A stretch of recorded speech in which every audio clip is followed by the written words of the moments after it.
Good morning, babes, and welcome to Coffee and Tequila, the show for people who love stories and love storytelling, unless it's a Monday morning show, which we do some hot topics and a little bit of extra stuff. I don't know, just go with the flow on one. Yeah, good way to start the week. Start the week. Yeah. And I'm Alastair. I'm Zach, and we are happy to have you, and we hope that you are listening to us while you're on your way to work. Maybe you're a little drowsy, and we can just help you pick up a little bit, pick up your energy a little bit. So what's that? Why are we doing little extras? What do you mean? I don't know. We just usually do coffee. What are you doing coffee, now? But my friend Arden, she's a fitness expert, and she uses Premier Protein as her creamer. And so I was like, oh, that sounds nice. It might look pretty. Look, it does look pretty. So guys, I think that looks pretty. Do you want to here show the brand too? Premier Protein is your creamer. Not sponsored. Oh, this episode is sponsored, by the way, though, by Helix Sleep, and we'll let you know a little bit more about them a little bit later. But first, I'm going to kind of go into some topics, right? Some hot topics. We've been gone for a good 2 weeks. I would say that we've been gone for 2 weeks. Mm-hmm. So it was it was a nice birthday. 2-week break. Yeah, it was my birthday. And then it was our anniversary. And those are so close together. So my birthday's on July 7th, and then the anniversary's on July 11th. So they're usually just bundle up the events. And how'd you like your birthday? It was a birthday. I mean, I kind of took over his birthday in a way because it turned out that was the day I was taking command. Well, you were taking command the next day. Oh, yeah, I was taking command the next day. But I don't usually do anything for my birthday anyway, usually. I think I usually do. It's just do I? When's the last time I had a party, baby? I do something for your birthday. Alastair, you might not do anything for your birthday, but I do stuff for you. Birthdays are depressing. What is the science between birthdays being depressing? Because I know a lot of people feel that way, and I definitely feel that way. I think it's also the way you treat birthdays and the way birthdays have been treated in your family, or maybe even the way your family reacts to birthdays could probably have an impact on that. I don't know. You know, I want a very long, nice nap for my birthday, or to watch some movies. By the way, I do have a little bit of a grab. He was fantastic for my birthday. He got me some really nice things, and he got me really nice things, and he got me a little beer stout with some candy in it. But then I got you some collectibles. He did. Shit. I wish I had them here next time on the Friday morning, on the Friday late show. I'll show you what he got me. But he did say all week, he said, okay, so since this is your birthday week, we will watch horror movies every day this week. We didn't watch a single horror movie that week that I chose. Then I don't know why you weren't choosing horror movies, because I was there. He's busy, man. He's busy. His new job has got him so busy. Honest, I was pretty freaking busy. He was getting, and it's not your fault. But you were getting home super late. We're just tired by the time you got back. And so my birthday was on the 7th, and then on the 8th, you took command. So he's in charge of a bunch of soldiers now. And then we took a spot of leave for our anniversary, which we literally just chilled. We didn't even we just went home. We went home. So my parents live about 8 hours away, so we went to visit my mom. We saw them. We saw my grandparents. We went to Brownwood. Because I figured it was your birthday too, so it was nice for us to go over there. My mom made lasagna. It's just so good. It is my favorite. If I was on death row, that would be my death row dish. I know. If I had one day on this earth, that would be my last meal. Yeah, I know you were living, laughing, and loving about that entire thing. We didn't do anything for our anniversary though. No, we didn't. So we still need to celebrate our anniversary. Which is weird because it's 5 years. I feel like 5 years is what I don't even know what the thing is for 5 year the 5 year gift. I don't know. I think is it paper, a metal, is it iron? Metal. 5 year gift. Let me see. Yeah. 5 year gift. We did buy each other on Amazon Prime Day though. We said we were going to buy a bar cart, and then Amazon Prime Day just so happened to be the next day, and so we bought a bar cart. And then I accidentally bought 3 bar carts. 3 of them. Okay, they wouldn't let you. So the bar carts are coming in, but I think they said that I could return them once they come in. Yeah. So once they come in, we're just gonna have one for every room in the house. Text me, did you order 3 bar carts? I was like, no, I canceled the 2. Well, I came in and woke you up because I'm like, shit, Amazon Prime Day is gonna be done. Are we allowed to cancel this order? We are not. So we'll send it back, but we got a bar cart for anniversary. That's with a gift we said we were going to go in on together. Yes. And we got $100 off because it was Amazon Prime Day. And that was super great. And then what else has been going on? Oh, it's wood. Wood. So wood is your 5th year anniversary gift. It's okay. We can do wood for 5th anniversary. No, we'll just do wood in a different way. Just in a different. You're making the joke. Who are you? Were you about to say that? No, it's just you're so like that's not you, man. That's not you, baby. He's getting all red now. He's like, I made my own self blush. No. I don't know. It's been a little bit hectic though. Like we had an easy 2 weeks, but then now things are kind of ramping up because we're coming to the end of our lease here in the apartment. So we were like trying to figure out what we're going to do because the plan was always to get a house because we have this storage unit that we're paying like $170 a month for. But it just bumped up 40%. So well, that's the thing is like so the apartment complex sent us They sent us a new sort of like sheet that said, hey, our rent, you're coming to the end of your lease. Do you want to re-sign? If you want to re-sign for 6 months, 8 months, 12 months, and they send us like how much it would be per month, depending on when we signed. Or if you did like month to month, Rob. And it's going up. And it is going up. It's not going up as much as I thought. I was thinking it was probably it was like going 120 or something. Yeah, it's not terribly bad. It's bad if you're doing month to month. It's pretty pricey if you're doing month to month, which we are going to have to do. But we were like, we do kind of like it here. The only thing is we're paying $170 for that damn storage unit. Do we want to keep that? And then we like drove around because then we were looking at houses on post, and so we were on the waiting list for that. And so they called us, and they said, hey, we've got one for you. Do you want it? And so we like drove around, kind of looked at the houses, the neighborhood that they were going to give us. We're like, oh, we don't know if we want to do it. We do like this area, and we like because Fort Bliss is like way off over there. It's like not in the area that we want to be in. Yes. We love this area. Very congested over there. We do love this area, and then we love this apartment complex. It's just nice, and it's easy. It's been simple, especially after living in a bigger place. Living in downsizing for me has been good for my mental health, and not having to deal with all the extra square footage, not having to deal with the yard, not having to deal with all that stuff has been good for me. It's been a nice break. And so we were like, oh, well, we'll just take the weekend. We'll try to decide. We checked the mail. And we got another notice from our storage unit saying they're bumping it up to $258 a month. So that made our decision for us. We're not going to pay a $258. So we're going to for the storage. So I think we're moving out in August. We actually make the decision today. So today I have to call the leasing company and let them know that we want the house to put us on the reservation, and we should be in that house at the end of August. End of August, yeah. So it's hectic.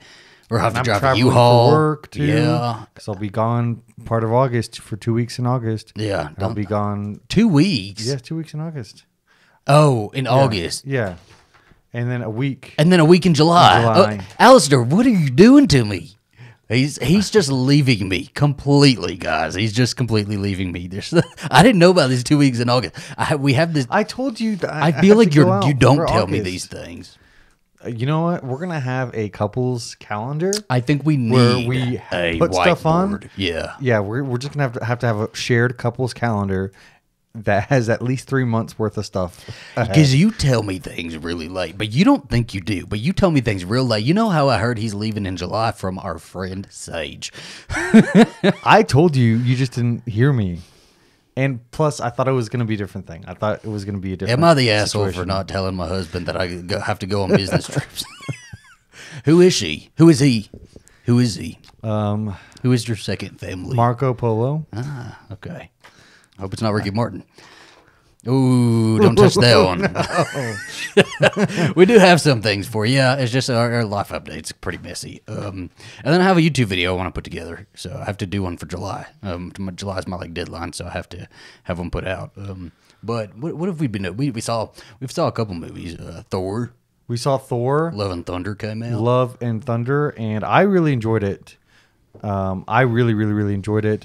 I don't think it was as well plotted as Thor Ragnarok, but I had a lot of fun. I think Thor Ragnarok was just something real special for the MCU, and it felt more, I don't know, especially coming after those first two Thor movies where they were trying to be so serious with that character. Yeah. And then that character was clearly like, Chris Hemsworth is a pretty good comedian, I think. And so when they realized that and kind of leaned into that, I feel like it worked out a lot better. And so they definitely did that for this one, which was great. Yeah, which was good because before the Thor Ragnarok, the first two movies, they'd really played him straight. And in the Avengers movies, they played around with his comedy. And I think that people saw that he was really good at comedy. And Taika Waititi did a really good job about drawing that out. He did. For both movies. I don't know how I feel about this. When I left, I was like, it was good. I liked it.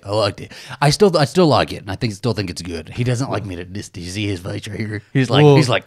In Thor's defense, you did have to leave for a second. I did have to. Well, we're not talking about that, though. No. Yes, no. But we're going to put all the facts on the table. Oh, man. All the facts on the table.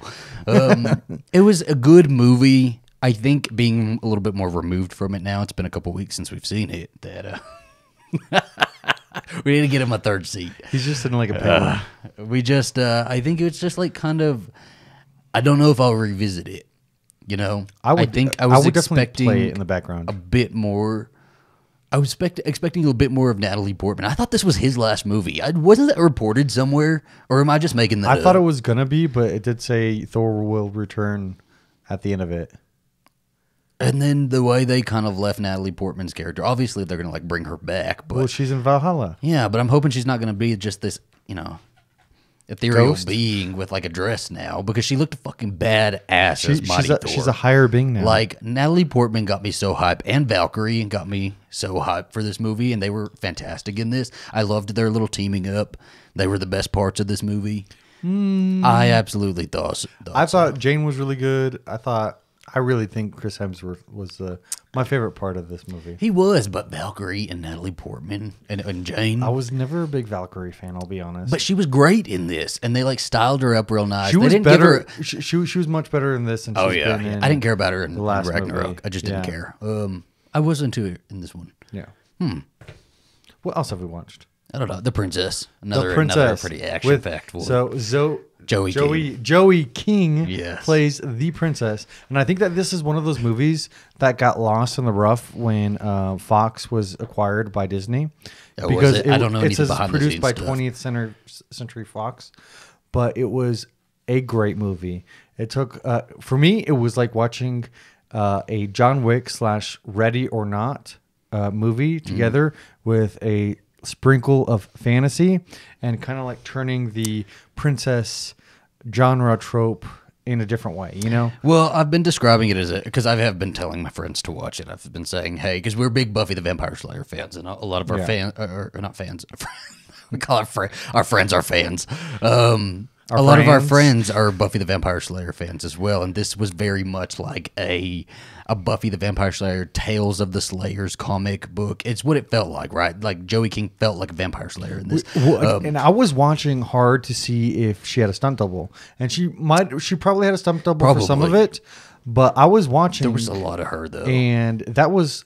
It was either her or they really smoothed it over with CGI because to make it look like her. There's a lot of it looked good. Camera shots that are like really long, right? Yeah. A lot of long camera shots and she's going through the whole choreography. Which I guess they could deep fake it, right? Well, I've been telling everybody that this is like this movie it's got a basic plot, but like stellar choreography, right? So like I imagine the filmmakers went into the pitch meeting like, yeah, a princess who kicks ass. And then that's just kind of where they went with the movie, because there's not a whole lot to like the plot of the movie, right? Like she's supposed to be married off to this guy, or not married off. She's like being forcefully married to this guy, and her parents are like, the king and queen are like held prisoner, and like so they're chasing and looking for her around this castle. And it's a tower, and I like that they used a tower because they start at the top, and towers are like such a thing. She wakes up at the top of the tower, and she throughout the movie like just goes, down the tower, I guess, just lower and lower and lower. And then finally, there's a big battle in the courtyard. And it's just fantastic. And Joey King did such a great job with her choreography. Whoever choreographed all of these fight scenes, fucking fantastic, because it was exhilarating. It was like truly a punch kick movie. And they didn't try to be anything else other than that. I have it here. She's referred to as the princess throughout. Joey King plays the title character and says she took her training to heart, doing some 85 to 90% of all her own stunts. I see it. And it's amazing.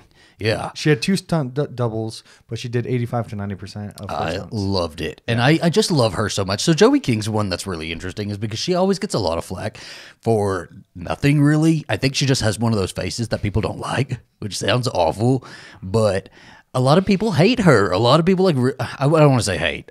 This is the first time I've liked her. Really? Yes. Son of a bitch. I love her. I think she is so great. I have loved her since she was in The Conjuring because she was one of the little girls in The Conjuring. And I thought she was so great. I remember watching her in The Conjuring and being like, she's such a good actress. This child is such a good actress. And I followed her ever since. And she was in the one with Patricia Arquette about Gypsy Rose. She played Gypsy Rose on Hulu. We never watched that. I watched that. We only watched the actual documentary.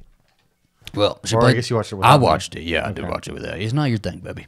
I would have watched it. I wanted to watch it, but you never wanted to watch it. Okay. So now I know why you never wanted to watch it, because you had already watched it. Well, I love her. I fucking love her. And I think she was so good in this, and I want a sequel so bad. I don't know if they'll do a sequel. I just don't think it's getting the attention it deserves. It doesn't. And so everybody, please, on Hulu, The Princess, please just go watch The Princess on Hulu, please okay? watch The Princess. It is so good. Think of it as like imagine she's like a vampire slayer, right? That's what I was thinking. I was thinking because they have the Tales of the Slayers book, and I was thinking she could have easily just like been a vampire slayer. And this is one of the ways where I kind of wish Buffy could have just been able to expand like this, and have like a this would have been great medieval vampire slayer that we're watching kick butt, in a castle. Yeah, I would have loved it. And mentally, I'm making it. What is it called? It's my headcanon. Your headcanon. Oh, we can do that. Yeah. I think so. There's a moment where she breaks a stick, has a steak. She does have a steak. She kills a lot of men in this. she does kill a lot of men. There's one scene where it's just like her and like 100 guards. That might be, an exaggeration, but they're all like fighting in this tower, and they're all, on the stairs, and they're jumping over railings and banisters, and it's just crazy, and it's so good. And so if you go into this movie, don't expect like some deep plot, right? Just expect like to be entertained for an hour and a half, a sweet hour and a half. I think it's like an hour and 33 minutes or so. I think it might be, yeah. Yeah. So it's really good. It's definitely a treat of a movie. Yes. Yes. Yes. What else do we have? J-Lo got married. Just briefly, I guess. J-Lo got married? Did you not see that? How did I not see that? To Ben Affleck, yeah, in Vegas. J-Lo? And yeah, J-Lo got married to Ben Affleck in Vegas. They just had like a quick Vegas wedding, and she sent out an email to her fans, basically like saying, yeah, we did it. Love is beautiful. Love is kind. And it turns out to be love is patient. 20 years patient. And she signs the letter with love, Mrs. Jennifer Lynn Affleck, because unlike the official paperwork, her marriage license and stuff, she also has changed her name to Jennifer Affleck. And I don't know how I feel about Jennifer Affleck. Well, typically when celebrities change their last name, they still keep their last name professionally, right? I don't know. I'm not going to let this one slide. So even, do you remember Sarah Michelle Gellar? Yes. One of her, it was their 5th anniversary. It was one of those. I think it was like their 10th anniversary. Was it really? They've been married a while now. Maybe it was. For like their 10th or anniversary, changed her last name, so she added Prince to her last name. Or maybe it was Sarah Michelle Prince. It's Sarah Michelle Prince. Gellar Prince. Sarah Michelle Prince, but she still goes by Sarah Michelle Gellar. It's definitely a gesture. I'm just not letting this one slide, okay? She did this. She chose this, okay? So her next movie, I'm going to be telling everybody, I'm going to the Jennifer Affleck movie. Okay, what do we call her now? Is she? How do you even do that? Jaff? Jaff. We're gonna go with Jaff. I like Jaff a lot. Okay, that reminds me of the what we do in the shadows. Jaff. Like her name is just it's so beautiful. Love the name, and then his name, Jaff. It's just like it's like when you come, it's like Jaff. We are gonna call her. So we're gonna start. She's Jaff now. Okay, J-Lo no more. This is Jaff. This has been a fun conversation, but now we gotta just let's just briefly do it, right? I feel like it's worth mentioning at least because the shit stain of Texas, Senator Ted Cruz has had some comments on Obergefell, and everybody's talking about it right now. Yeah. Everybody's like sharing this like minute 50-second long 18 clip. seconds? Long clip, which is like not much of the interview. So the interview was on, which is actually what I read on CNN. I told you, man. I told you he had a spot on the cloakroom. which I don't watch, but that's where that came from. But the full conversation's about like 7 minutes, talking about this specific topic right here. And of course he said, because he's a Republican senator, he said that he thought Obergefell was, the wrong decision, and that it was basically saying that it was basically the higher court saying that the states, weren't making the right decisions and didn't know what they were doing. So he thinks that it should have been up to the states whether, gay marriage should have been allowed. He says that, during that period that some states were already moving into like legalizing gay marriage. Some states were moving towards, creating civil unions, partnerships. And he said, so it should have been left up to the states. Obviously that's not a shocker. But some things that are kind of being left out of the entire thing, if you just watch the whole clip, I mean, it doesn't get any better, but he says that this is sort of like, because there's a lot of conversation, I guess, going, everybody's fairly scared or worried that, because of what happened, the overturning of Roe and Casey, that, Obergefell is next. Ted Cruz did say, though, that the Obergefell was different from Roe v. Wade because a movement came from Roe v. Wade, right? So his big point is that the pro-life movement came out of Roe v. Wade. He was talking about if it created more problems after the fact with it in place than whether it didn't. And so he referenced more problems with Roe versus Wade than problems that have come from gay marriage. From Obergefell, exactly. I think he's saying that it's a question of workable versus unworkable, and that Roe v. Wade was not workable. That the pro-life movement got really big after Roe v. Wade, and it's been a big point of political contention for the past 50 years. It created a lot of political divide, and he was saying that basically Obergefell hasn't really done that. There hasn't really been a movement that's really risen out of that decision, and so... it just seems more like an opinion than a movement. Well, it seems like he's doing, because there's a lot of gaslighting going on. Is that he's like, you guys are panicking for nothing. There's panic for nothing. We hear that all the time, right? There's panic for nothing. Nobody's overturning it. Nobody wants to overturn it. He says in this interview that there would be a lot of chaos. There would be a very chaotic decision to overturn something like that. And the big question about what would happen to people's marriages and whether they'd be nullified and all of that. So he does say that, and that sounds reassuring to the ear, but then we just see time and time again, we see way too often, baby. She did ask a question, and that he sidestepped a bit, whether, if you get gay married in California, but in Texas you're married, you can't get married. If you're Californian and you move to Texas, does that state respect, your marriage status? And she's like, should there be a decision made on a federal level to respect that stuff? Interstate-wise, he really sidestepped that. That's just when he started going into the workability of Obergefell, right? And saying, well, Obergefell was workable, right? But he doesn't really say, the goal here would be to just overturn Obergefell, and then... it'd be up to the states. And here in Texas, you're probably shit out of luck, right? We are probably shit out of luck in Texas. So, I just hear there's sidestepping out the ass from freaking politicians, man. He's just one of all the rest of them that do this exact same thing. They do the sidestepping, they do the gaslighting.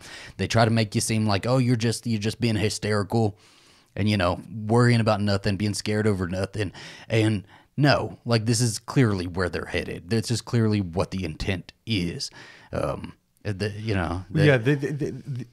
Obviously there's a straight agenda. There is a straight agenda. They're talking about the gay agenda, man. The straight agenda. I don't know. I just think workability it sounds like bullshit, right? Mind your business. Mind your business. Worry about your own self. Worry about your family. Worry about what y'all are doing over there. And I'll worry about what I'm doing over here. And then that's the workability of it, That's very workable, I think. Well, I don't know. That's that. We'll go to ad break, I guess. And then when we come back, we figured we'd do a couple Am I the Assholes? We kept the hot topics a little bit lighter, but it ended up taking up more than half an hour.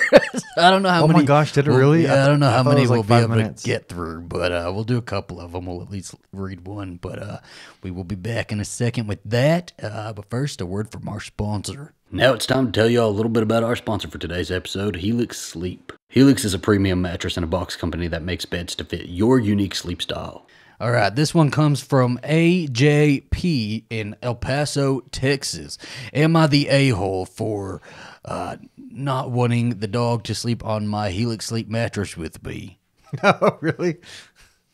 No, because it's a really nice mattress. I think you're the a-hole, AJP. I think you're... We have had our... this episode is obviously kindly being sponsored by Helix Sleep, and we have had our Helix Sleep mattresses for over 2 years now. We have one queen, one king. They are just wonderful. Best sleep ever.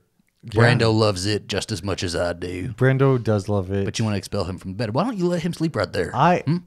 Because he wants to sleep on my head, Zachary. Damn. You know what he likes to do? Dogs get one He likes short to sleep life. on my pillow with me. And those Your are Helix Helix Sleep pillows. It's all going full circle here.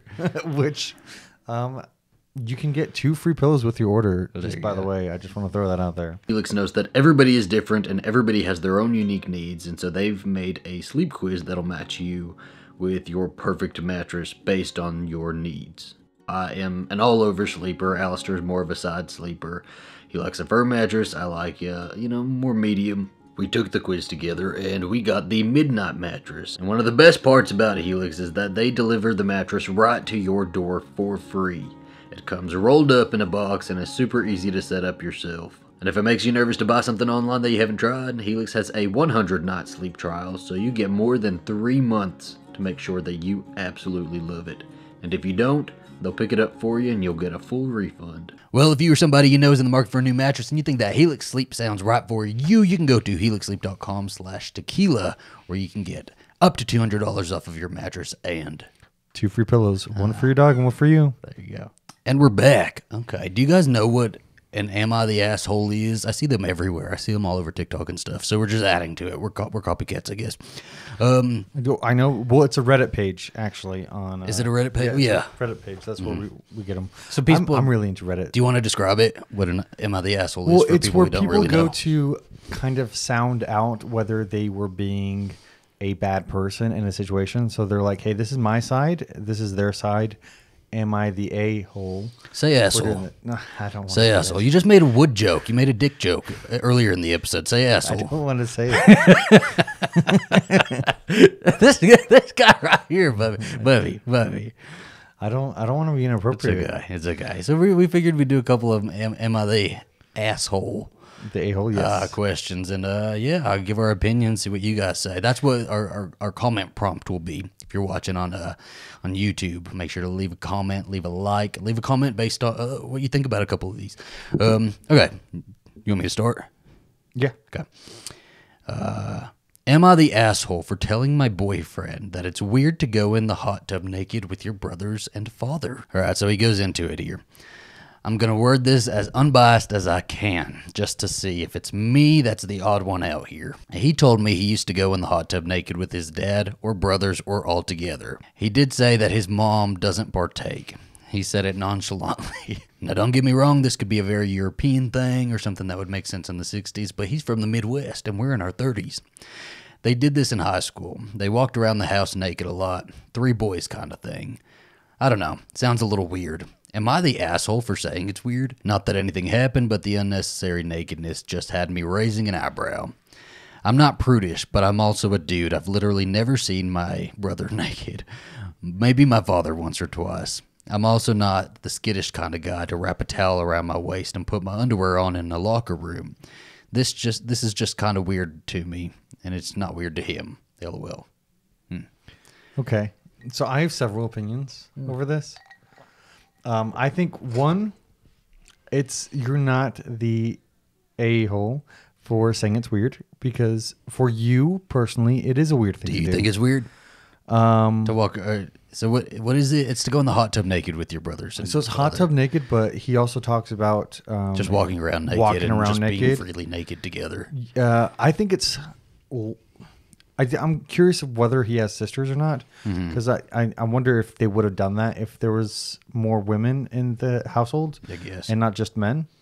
But I think it might be, I don't know, just a family thing. Do you think it's weird, Bubby? I think I wouldn't do it. Well, do you think it's weird? No, I don't think it's weird. Okay. I think it's okay for her to think it's weird, though. Is this a her? I mean him. Sorry, Is it him? It says. It says I'm a dude. Okay. I'm also a dude. Yes, I don't know. It's a gay couple, right? I immediately thought. I just thought it was a woman. It's not bad for you to say that it's weird because it's weird to you, and you probably want. I think that's weird. You want your boyfriend to understand where you're coming from. Yeah. If that's something that he thinks is the norm, and you also want your boyfriend to not just like one day just get. You don't want to show up to your boyfriend's house and everybody's naked in the hot tub. I think it's weird, but I don't think that just because I think it's weird doesn't mean it's something that's wrong, because clearly they don't think it's weird. That family doesn't think it's weird, and they will still do it. They're in their 30s and they're still doing it. So can you tell them that they're wrong? No, you can't really say that they're wrong. But if it's making you, we're going to go with boyfriend, right? We're going to say that they're boyfriends. And if it's making you uncomfortable, if you're over there and they're doing that in front of you and it's making you uncomfortable, you should be able to say something to your partner, right? You should be able to say something to your boyfriend and say, hey, this is making me a little bit uncomfortable. And like, I don't want to walk around with your dad and your brothers naked around me, Yeah, I just don't want that. I think that's valid. Would you mind saying something to them? Would you mind, maybe not doing that with me here around? I would phrase it this way, where like I'd be like, cool, y'all do it. However, this makes me uncomfortable, so I'm not going to be here. If you want me here, then if you want to run around naked with your brothers and dad, cover up just a little bit. Let me know, and I won't be here. Okay, I'll go to the Whataburger for a second. Just you text me when y'all are done having your free run. Okay. Say, baby, it's weird. It is weird. But you know what? To each their own. Just let them do it. Just have a conversation with your partner. But I guess the question is, am I the asshole for saying it's weird? No, I don't think you're the asshole for saying it's weird. My turn. Yeah. Okay. So, am I the a-hole? I went on vacation with my friend and her family, and they kicked me out. I got my own room and stayed. Okay, so I am... This was a long one. I know. I am in college, and my roommate from last year, Meg, whose family is really rich, said she could bring a friend on vacation. It was kind of awkward. I was her third choice, but her family vetoed the first two because they didn't want her bringing a boy or there's other female friends of hers that they disliked. Her parents bought my plane ticket and booked the resort, which I was very grateful for, and I saved a lot of money up so I could make sure I buy my own food and activities while I'm there and treat her family to a dinner as a thank you for the ticket. But when the trip started, it was just bad. It was her, me, her mother, her father, two of her father's friends, and her three brothers going. Why is everybody got all these brothers? Where did all these brothers come from? On the flight, they all got first class and got me an economy seat. I would say that might be the first red flag. But I didn't say anything because why argue about a free ticket? The first night they went to a grocery. It turns out they wanted to cook at the resort kitchen for the whole trip. And by they wanted to cook, it actually turned out that they wanted me and Meg, that's her friend, to cook. I wasn't warned about this, but it turns out that Meg's family is so traditional that they see cooking as a woman's job, and her mom had just had hand surgery. So it was me and Meg cooking every meal for 6 men and her mom, and I can't cook well. I know a couple of staple meals to feed myself, but since I rarely eat meat, I don't know how to cook it. I'm also okay at cooking for 1 or 2, but I have no practice cooking for a group of 9. I screwed it up, undercooked chicken, overcooked some steak, and her dad was angry with me. I got short with him and told him that he knew how to do better. He could pitch in instead of standing around criticizing. But he got furious and he said he was on his vacation. I said I was trying to have a vacation too, or did they invite me to be an unpaid domestic servant? Meg's parents and dad's friends got angry I said that and started yelling at me. The argument escalated. I sarcastically called myself the help. His dad snapped at me and told me to get out of their suite and go home. Didn't say about how he expected me to do that. I left and called the airline with my ticket and asked them if they could do anything to prevent anyone else from modifying or canceling my ticket. They let me set a passcode and no changes could be made to the flight without it. That's smart. That was smart. Then I went to the resort desk to ask about rooms, saying I was stranded unexpectedly. They actually did have some affordable rooms available because of a weekday discount, so I got housing and still had money left over for touristy stuff. I went sightseeing and relaxed on the beach for 3 days until Meg's parents ran into me. They were taking a sunset walk and did a double take seeing me on the beach. They said they thought I was going home, and I said I decided to stay. They were angry because they saw me staying and using the return flight as having deceived them into thinking I couldn't afford a vacation and using them for flights when I could actually afford things. Am I the a-hole for staying on the vacation and using the flight home? What assholes, really, man. Like, I think this was like a more clear-cut one. I kind of like ones that are a little bit more gray, and you can like, I don't know. I know, it's but like questionable. I like the drama. Yes, there is the drama here. This one is like questionable. Like, no, you're not the asshole. Of course you're not the asshole. Like, first off, so you said something about the economy seat, right? So they all get a seat in first class, and she gets an economy seat. I don't think that's weird. I think it's them buying you a flight, and it's kind of just like you guys are traveling together, right? And you can sit in economy. I don't think that's... I think that you're already setting an expectation for... If they're like, hey, there's only a couple economy seats or only these seats available or whatever, that would be fine. However, you're setting an expectation because she's a guest. I don't think that they owed her any sort of extra seat, though. Well, like, just the economy seat was fine. If we have kids and we invite their... I'm not going to buy economy seats. I mean... But then we get extra... we would probably be buying economy seats for all of us. I know, we're all in economy. Let's not act like we're in first class. Okay, moving on. No, but like, I was in this situation. I was invited to go with my friend and his parents to Costa Rica and also help them translate while we were in the country. And is that why they invited you? Well, yeah, that was like one of the reasons. Well, they wanted somebody for my friend, to hang out with while they were going and doing their couple stuff. And also it worked out because I know Spanish and they wouldn't have to hire a translator. Yeah. And so it worked out, and I was like treated very, very well like the entire time. She says that she was the third option, though. She was already the third friend. Yeah, she was already feeling like the third wheel or the third pick. You don't want to feel like the third pick. Then like the economy seat, and I could see that could be like that could feel weird. I could understand that it would feel like a little awkward for you. Well, because they've already othered you, I feel like. They've already othered you. I don't think it was wrong on their part, but they should have, like, this is what I kind of see is, like, there's no communication here, and they're not, like, telling her what their expectations of this trip are, right? Like, Meg should have been communicating everything with her. Like, hey, are you okay? Like, we're going to get you an economy seat, just so you know. Are you good with that? That you would have an economy seat traveling with us. Let her know that. Also, my family's really traditional. We really, we will be cooking the meals. And then, she could say, no, hell no, I'm not going to do that, right? Yeah, you could say, but she didn't tell her anything. Or, like, at least OP is not telling us that she told her anything because it seems like there is no communication there. Well, I feel bad for her friend.